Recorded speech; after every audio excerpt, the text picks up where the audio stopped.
Hi, guys. Good evening. Thank you so much for being here.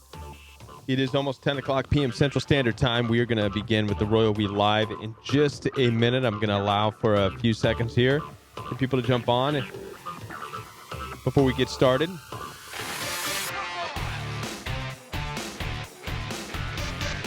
Hope you guys have had a fantastic weekend.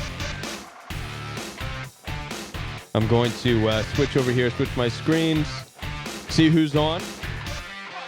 Hi, Stevie. How are you? Hi, 74 Blonde Girl. Hi, Tanya.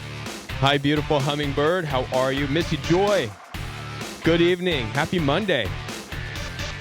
Susan Fisher, Pia, Leah. Good evening.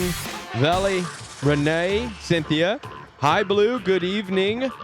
Preeti. Hi, Karen. How are you? Taiwan Days, Michael Terry, Sandy, Moracle Community Consultant. Hi.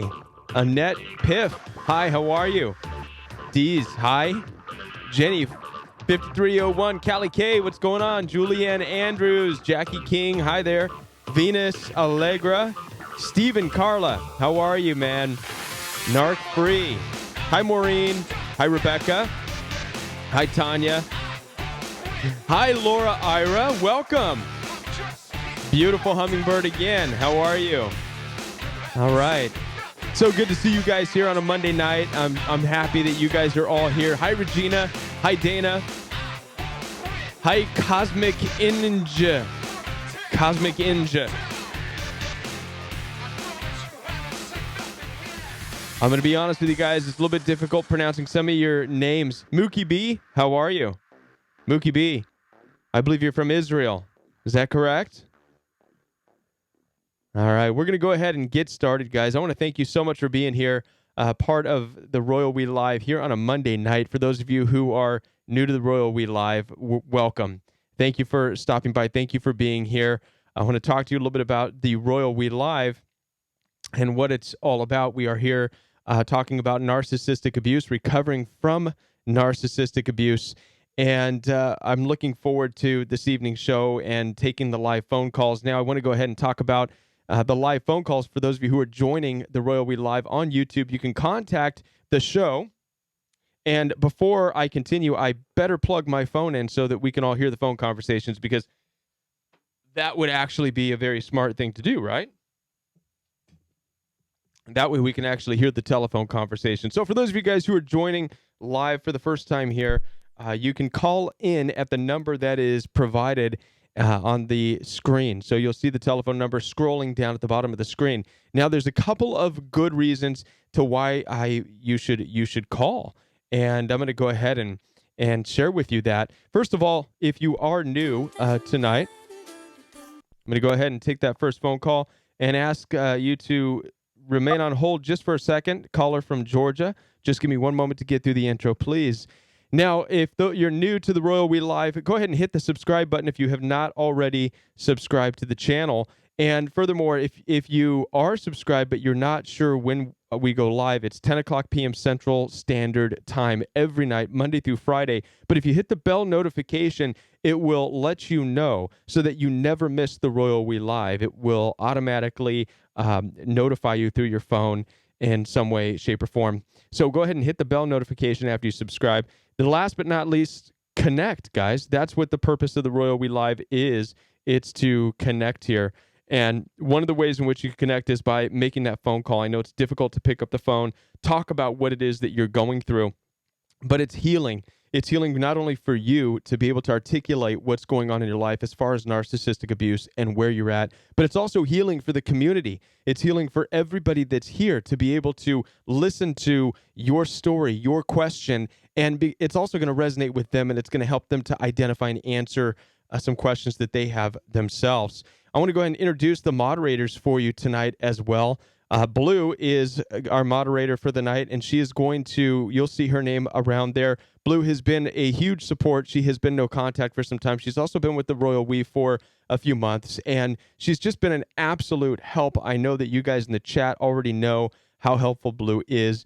Blue has actually initiated the beginning of what will turn into the Royal We Facebook support group. And so for those of you who are wondering what kind of support you can have around this show, that there will be, it's in the works right now, but there will be a Facebook support group, and Blue has taken the initiative, and that's really what the Royal We is all about, is just taking the initiative, putting your heart out there to be able to help others. So Blue, I want to thank you for that, and we'll keep people posted when the Facebook group is available and when she's ready. And I believe she's looking for moderators for that right now as well. So for those of you who are interested in helping her, contact her.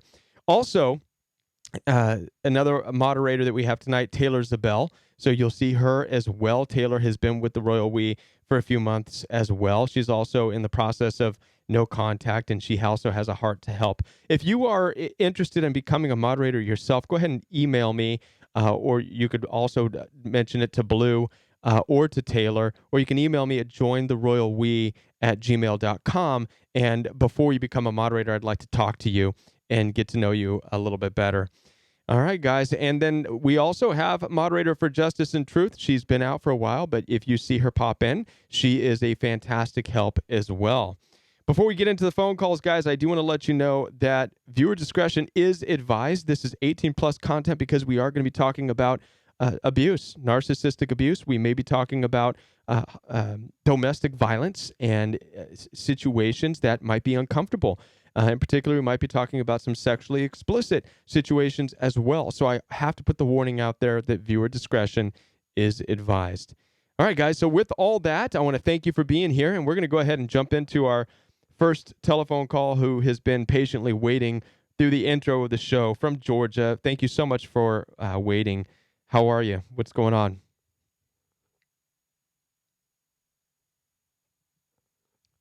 Hello? Hello? Caller from Georgia. Well, I guess not. Well, they were waiting. And with that, the phone line is open. So if you would like to go ahead and make the phone call, I encourage you to. We'll take a call from New York. You're live. Hi, you're live from New York. Can you do me a favor and turn the computer down in the background so we can hear you and not my voice echoing? I just did. Thank you. Thank you. How are you? Oh, Kevin, I'm calling in today because I just don't know where to go. I'm just, this is so crazy. This situation with these narcissists, they know exactly what they're doing, and I feel like I'm nuts. I feel like I'm crazy, and I can't take my thoughts anymore. Mm-hmm. What's your situation? How long have you been involved, or are you out of the situation? What's going on?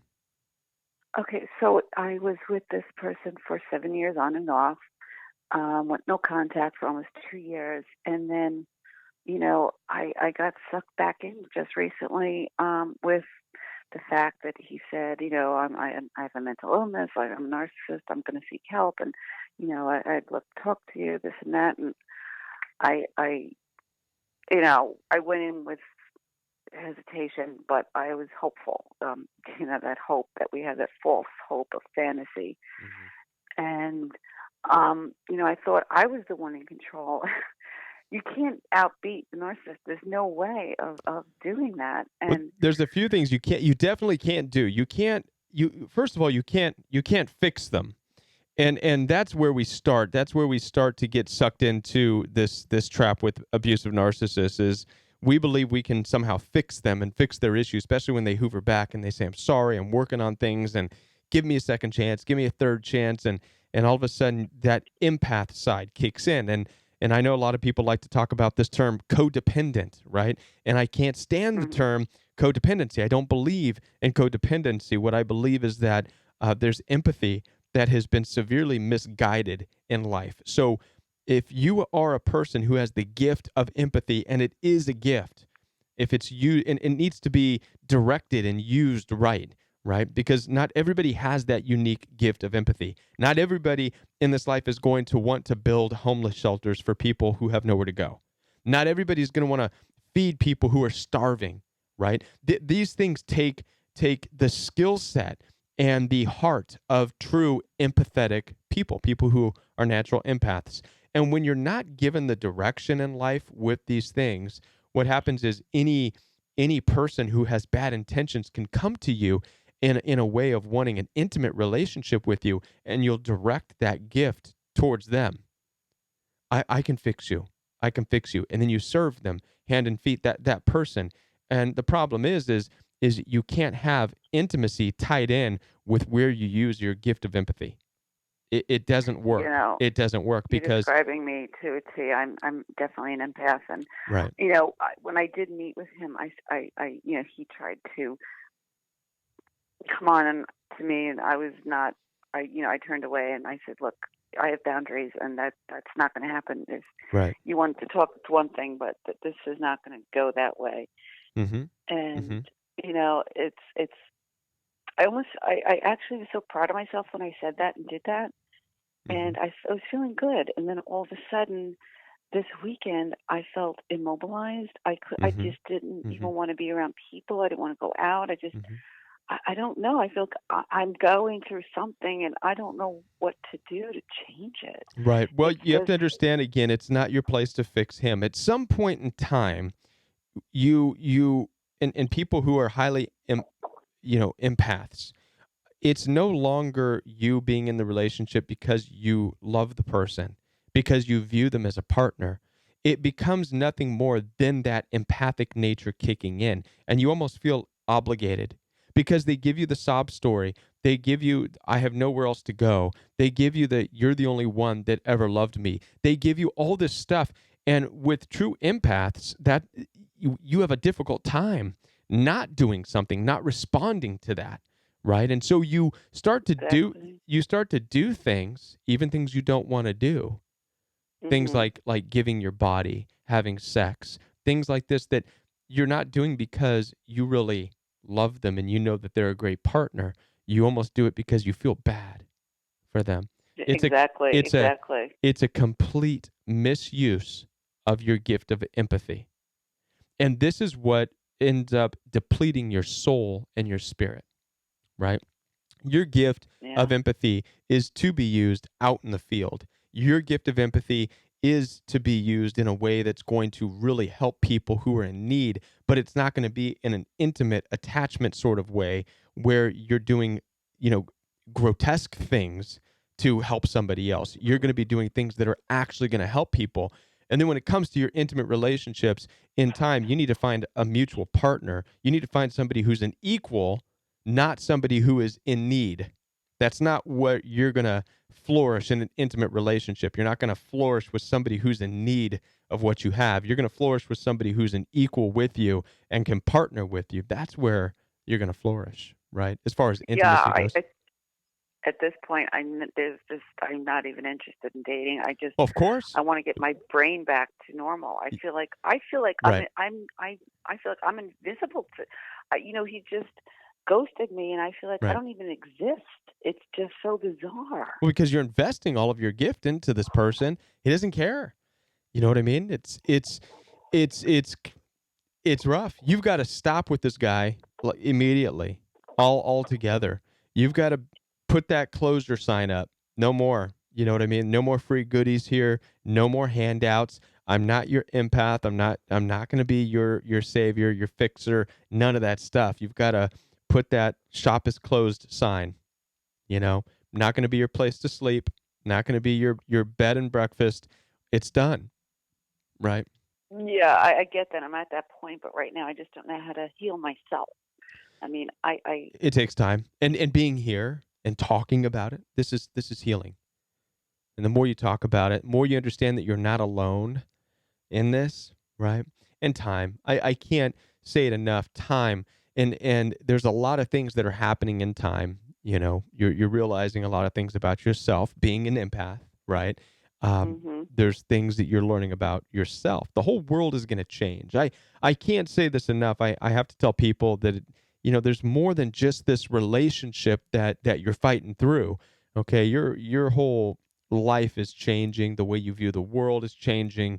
The way you view Mhm. relationships is changing. Your purpose in life is changing. So there's a lot going on, and it takes some time. It's going to hurt for a while, but no growth is easy, right? Change is can be difficult. Growth can be difficult. And it's not easy for a butterfly to fight its way out of a cocoon, but it does it, and it eventually flies away. And this is where you're at.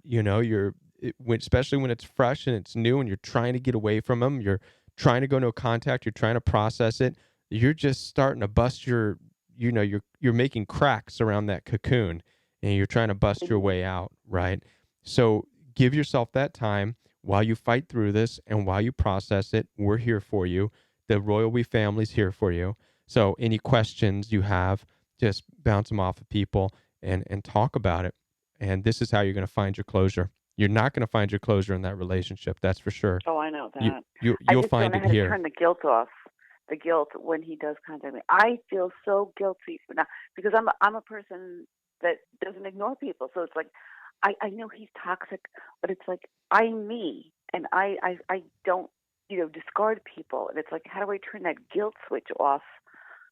I'm so afraid that if he tries to hoover back, like what is I have to get some kind of tools to not think it's guilt. Sure. Well, it's called boundaries, right? It's called no. And the only reason you need to discard this person is because it's crossed a line that has made you uncomfortable. So we're not talking about somebody who's in need who comes over because they need to borrow some milk and some sugar, and you know what I mean? It's not that type of relationship. And I bet if it was, you wouldn't have a difficult time. You know what I mean? You would be able to say, not today, or I don't have it, this and that. But when you cross certain lines, you become sexual, you start to have these different intimate engagements. Now it's more than that. And so now when you feel like you're saying not today, you feel like you are taking away a part of you know what I mean, that never belonged to you, should have never been a part of you. So it's more difficult, right? You are going to wrestle with those feelings of guilt, but you have to understand that it's for your protection, it's for your boundaries. We got to stop believing that we have to put other people first, right? The Bible doesn't say love your neighbor or love other people more than you love yourself. It says to love other people as you love yourself.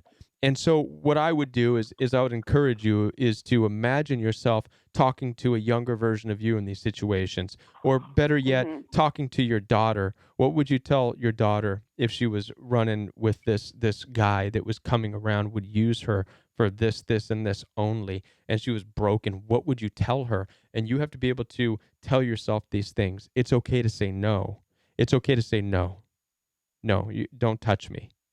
It's done, right? We're not doing that, right?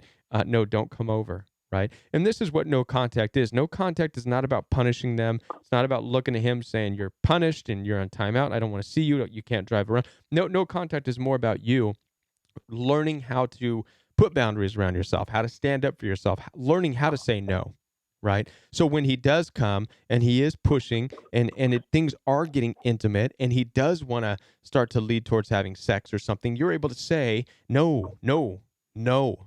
That's what no contact is. No, or when he says he wants to come over, no, no, no, no, I'm busy. That's no contact. Okay. So Okay. you don't have to necessarily treat it like you're punishing him, right? You're taking care of yourself. You're practicing Protecting self-care. myself, yeah. Protecting yourself, practicing self-care. All right? Okay, thank you. Well, Thanks thank so you. much. I'm going to continue listening to your videos, and thank you for all you do. I really appreciate it. Thank you. I appreciate you calling. All right. Thank you. Have a Bye. great night. Bye. You too.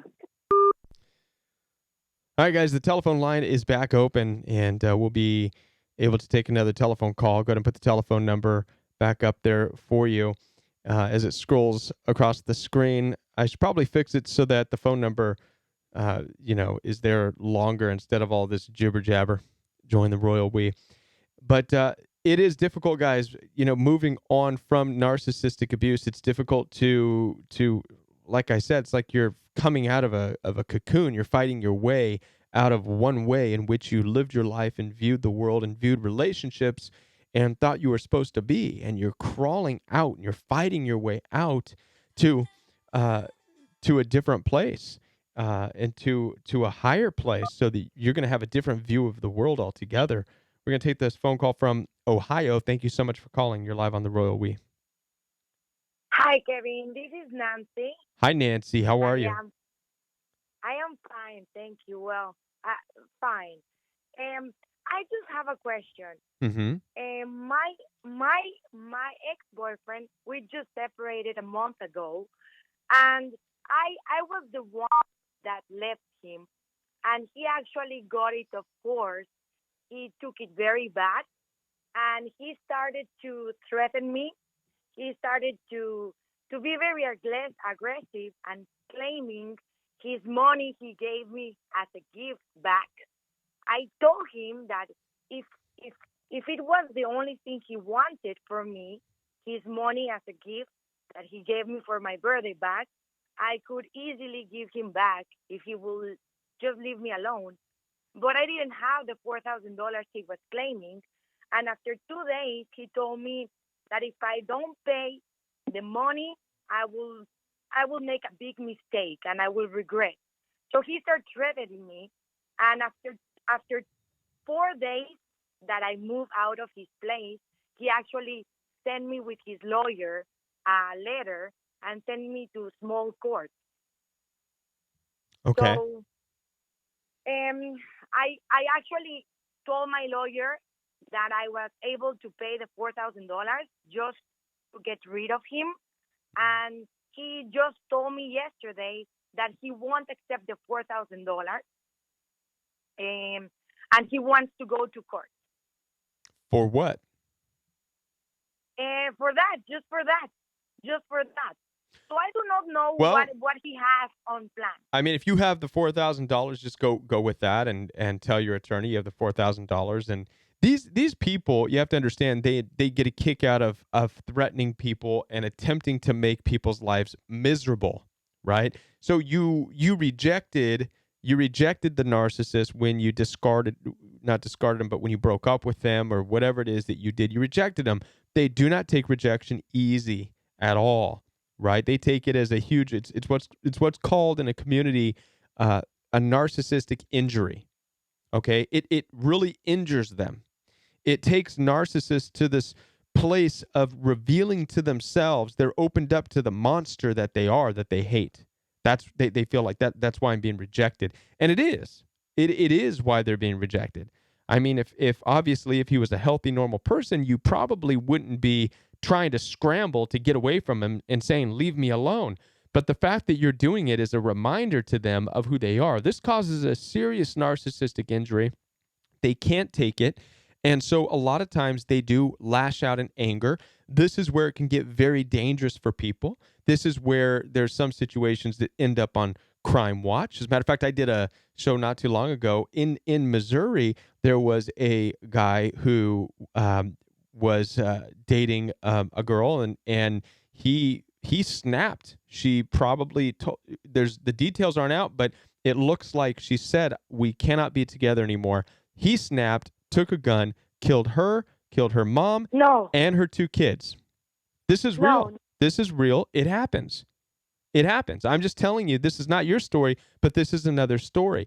This is the type of stuff that happens. They can get very angry, very upset, and they can snap. Now, this isn't your story, obviously, but I'm just trying to give you an illustration of how sometimes these personality types, when we're talking about narcissists or sociopathic people, whatever you want to call them, but narcissists can fit in this category where they get this narcissistic injury, they get angry, and if you reject them, they want to make you suffer in some way, shape, or form. If that means taking you to court or making you pay money or doing something to make you stay involved with them, they want to see you. They want to see you hurt. You hurt them, so they want to see you hurt. But I have a question. Uh huh. Now, he won't accept the $4,000, and every time he is putting another thing and another thing that he wants, you Right. know? And So that he has rejected me the money because it right. is not about the money. No, It is not about it. that's what I'm just He's sharing with actually you. wealthy. Right. And that's what I'm So trying to share with you. It's not about the money. It's about the fact that you rejected him. He feels that narcissistic injury, and this is what's going to cause this retaliation. And like I said, and what I shared with you was on the extreme end when they really snap and they don't care about life at all because all they focus on is that rejection and their anger towards it and they snap. But it can range from that to there's stories of, and I've talked to women who and guys for that matter, who have had their tires on their cars slashed, who have had, you know what I mean, all kinds of stuff, being followed around, you know, for nothing more than just to instill that discomfort and that to them it's a satisfaction of they're not going to let someone else win. Okay. Right. And so So if it's you better were to let them win. right, and so if you were to be able to just break up with them, discard them, and go on and live your life happy, then that would make you a winner. And that's very But difficult for them. but what if I cannot make it discarded? Like how every time I try to settle something with the lawyer, it is everything is between lawyers. And every time I try to settle something, he won't sign for the discarded, and he invents another excuse and another excuse. So this is the third Right. excuse I would for discard. right. My suggestion to you in all of this is to stay out of it from as far as talking with him. Don't deal with him. No, I don't talk at Right. all with him. I haven't had a contact in about a month. Then Since the day I left his house, I Mhm. haven't had a contact. Then let your Everything has attorneys been through lawyers. then let the lawyers handle it. Let the lawyers handle it. Just do it. And don't, just go through the lawyers, let them handle it. Don't get emotionally uh driven nuts because that's what they want, right? He wants to know that you are in emotional turmoil over all of this. Just let the attorneys handle it and stay out of it. And that's it to the best you can. Your attorney will let you know, we have to go to court the state and say, okay, that's it. Do in these cases, do what the law tells you to do. Keep your side of the street clean. And you do that by just doing what the law tells you to do in these cases. And you have to, it's not going to be overwhelming, right? He would have to, I mean, if he can prove you owe him $4,000, then you owe him $4,000. Expect that, be ready to pay that, right? But if he's going to claim that you owe him $10,000 and $20,000, make him prove it, right? Yeah, he doesn't have any proof. Okay, so then don't worry about it. My last question. If we stand for our rights, does the narcissist stop? Is it better to confront them and tell them, hey, we have the guts to confront you. We are here. We have guts to fight. Yeah, they do. So don't mess with And us. right, and that's Is it a good yes. way, or it's better just to give them whatever they want? No. Just to leave us alone. No. What you're doing is standing up for yourself. See, this is something that, and I'm glad you asked this question because this is something that people trip out on. We don't quite understand this, but the fact that you have an attorney, the fact that you haven't talked to him in a month, the fact that this is standing up for yourself. So you are doing it. You don't have to do anything more. A lot of us get these big, grandiose ideas ourselves, which is very dangerous. In our own violent fantasies, and I've made a video talking about flashbacks and violent fantasies, but sometimes we feel like what we're doing isn't enough. We feel like we're not standing up enough. We feel like, that person really hurt me and they keep coming after me. I really need to see them cry or stop or something. You know what I mean? No. You just need to keep standing up for yourself like you are, which means no contact. So when he says, I want to see you, I want to talk to you, just say no. No. Talk to your attorney. Fair. Talk to your attorney. That's standing up for yourself, right? So you are doing a good job.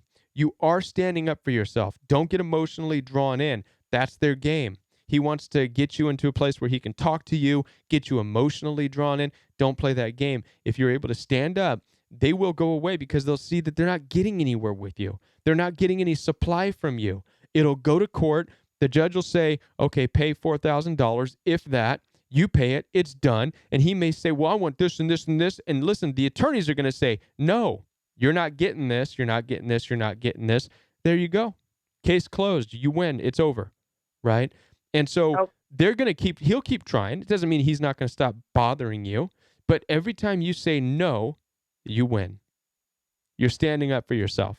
You don't have to watch him fall. You don't have to. We got to get away from wanting to see this person fall or that.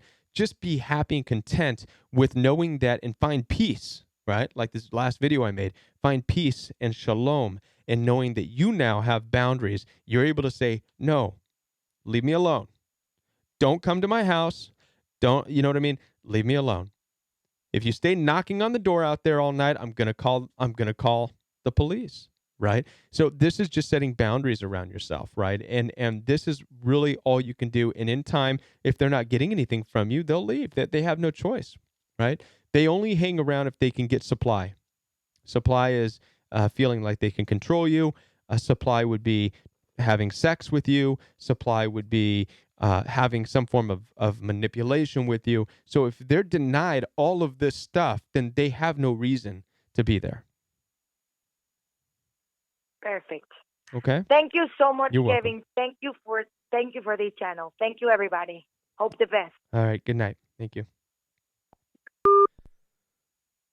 All right, guys, and the telephone line is back open. We'll take one more telephone call tonight on this Monday night. I'm glad that you guys are here on Monday night with me. I hope you guys had a great week, and I do hope that you had the opportunity to watch the video that I just uploaded on peace, and it was a video that I have been just working on and thinking about internally for quite some time, and so it was a good video for me to make, and I enjoyed making it.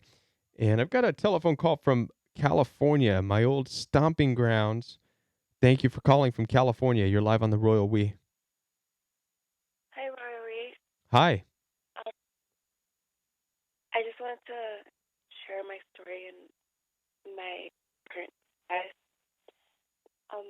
At the moment, I have been watching narcissistic videos.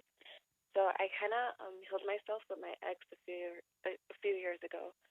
I now graduated college and I'm back with my family, which I totally forgot over the years how aggressive they are.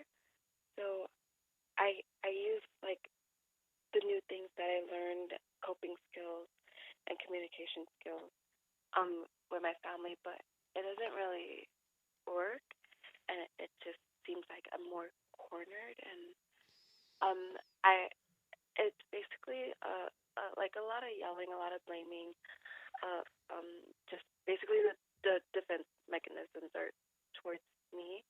And one time they really got to me to the point where I lashed out on them, and I felt so bad, and I felt like I almost wanted to cry, and they just called me crazy. They said I have a temper.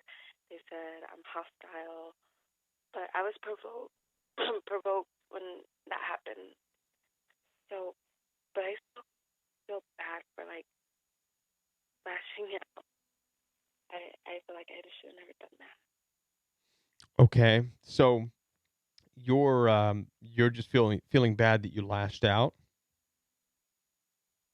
Just that one time? I feel, yes, I do. I wish I could take it back. Why? Okay. Well, I mean, good news is that, I mean, obviously you're not narcissistic, right? So I wouldn't worry about that if you have a concern about that, okay? Because if you were, you wouldn't be calling and talking and sharing about that, and you wouldn't be feeling bad about it. That's the difference between you and a hostile, aggressive narcissist, is that a hostile, aggressive narcissist wouldn't be feeling bad about that. They would, be, walking around going, yeah, that's right. I'm a badass. And probably if it was a narcissist, they'd be putting a comment on social media saying something to the extent of, yeah, I know I'm a jerk. It's one of my best qualities, right? These people, narcissists, they really get off on being jerks. They get off on being bullies. And that's not you, right? You're broken. You don't want to be there. You don't want to have these feelings. You don't want to blow up, but you understand that you're in a situation with your family where you're provoked.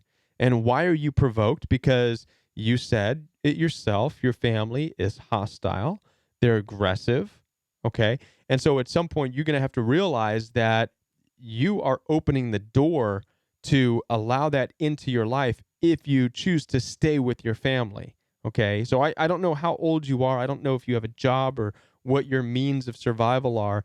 But my recommendation would be to get the heck out of your parents and your siblings' home as fast as you can, because the longer you're there around their aggressiveness and their hostility, the more provoked you're going to become and you're going to explode. It's very difficult to, live at peace. And I talked about this in this last video I uploaded on peace. And I don't know if you had the chance to watch it, but I encourage you to. I just uploaded it last night. It's called Peace After Narcissistic Abuse. And if you watch that video, in it I talk about how you cannot stay there and fight a storm for peace. And that's basically what you're doing. You're staying with your family and you're fighting for peace. You're trying to fight them for peace. You're trying to say, stop being aggressive. Leave me alone. Stop provoking me. And it's like yelling at a tornado. Slow down. Stop ripping houses up. Stop ripping the trees up. It's not going to work. All you're doing is you're losing your peace the more you try to fight it, because they're not going to listen to you, just like a storm's not going to listen to you. And so you just lose your peace. And before you know it, you blow up just like you did. And then you feel bad. And then you call the royal we, and we love all over you and make you feel better and tell you that it's going to be okay. Right. And that's why there's a great community here. And so my hope for you is that you get the heck out of there, get away from mom and dad, find your own place, and discover in time your family. I'm not talking about your siblings, your biological siblings, but your family. And when I say family, I mean your people. You follow me on that? And in time, the royal we. There you go. I've been kind of jittery all day because I'm just like, why would I like say mean things like that? And right. It just sucks because I can't fix it. Right, you can't. Can't make it better or anything. Mm-hmm. Mm-hmm. And so setting boundaries, and it's very difficult to set boundaries when you're in someone else's territory. Right. One of the things I've learned a long time ago is that I was in the same position as you in a way. I was going into somebody else's territory, into their home, and I was trying to impose my peaceful boundaries. Don't do this. Don't be hostile. Don't be aggressive. Don't call names. Don't cuss. Don't scream. Don't shout. Don't. And we'll all get along. Well, you know what I mean? They're like, who are you? Right. And they have every right to do that because I'm in their territory. And likewise, even though it's your siblings, it's your mom and it's your dad and your brothers, sisters, whatever, you're in their territory. You're in their world. Right. And so you've got to, don't take that invitation. Once you know it, you know what it's like, you've got it, and the storms exist there. You've got to make a decision. Are you going to live in the storms? Are you going to live in Tornado Alley, or are you going to get the heck out, move to a different place, right? Choice is yours, and I know it's difficult. There's a lot of anxiety when you think of leaving and this and that, but it's a significant step in your growth as an individual. The Bible says from the very beginning, it's instructed, therefore a man and a girl, daughter, should leave the mom and dad. Key is leave first. So you did that once by going to college, but leave at some point again, and then cleave to your new spouse, your new family, and become one flesh. And then you begin a family, right? So we're with your territory. So that's it. That's life right there in a kind of a simplified way of talking about it, I guess. Does it help you? Yeah, it helps. You're saying is to make a decision whether to stay here or go, and the best decision for me would be to leave. Right. Right. Yeah. Either that or stay provoked, angry, right? It's very difficult, and to stay in that situation, because a lot of times they do not get better. Aggressiveness, hostility, even when it's from parents and siblings, it's progressive. A lot of times it builds up. It's I very didn't. progressive. I thought all the work that I did helped during the years I was in college, but when I lashed out, it was like I was back at square one. Exactly. Exactly. And where you're at right now, and remember this for the rest of your life. How old are you, hun? I'm 25 years old. Okay, so you're young. Remember this. Remember this, and don't let it leave you. It will never change. Okay. I talk to people on a regular basis. Talk to a lot of people who in their mid 30s, in their 40s, in their 50s, they went out. They had a relationship that failed, and so they went back to the hostile, aggressive home of their mom and dad and siblings, and they thought it would be different. This time it'll be different. I'm going to go and reconnect with them and finally have that relationship with dad and mom and brothers and sisters that I never got to have. And you know what I hear every time? It's back at square one, just like you said. Yeah. Back at square one. There's unfortunately no changing that. The only thing that's going to change that dynamic of the relationship is for you to leave. You have to leave that place. You have to become independent and strong. You have to learn how to live independent of the good and bad thoughts of other people. And then at that point, it no longer matters what mom and dad do or say or think about you. Yeah. And you view them as other people, and they're not going to hurt you. They're not going to take anything from you. And likewise, you're not going to hurt them or take anything from them. You're individuals, right? And you have clear boundaries. And if they want you to visit, then they're going to have to honor your boundaries. And if they can't, then you don't visit. And likewise, if you want to visit, you have to honor their boundaries. Do you see what I'm saying? But in order to produce this dynamic of a relationship, you first need to develop that independence, which means you've got to get out of that situation. Thank you. Right on. Thank you for calling. How is it in California, by the way? It's rainy. It's rainy? Yeah, but sometimes the sun shines over the rain, so it looks pretty.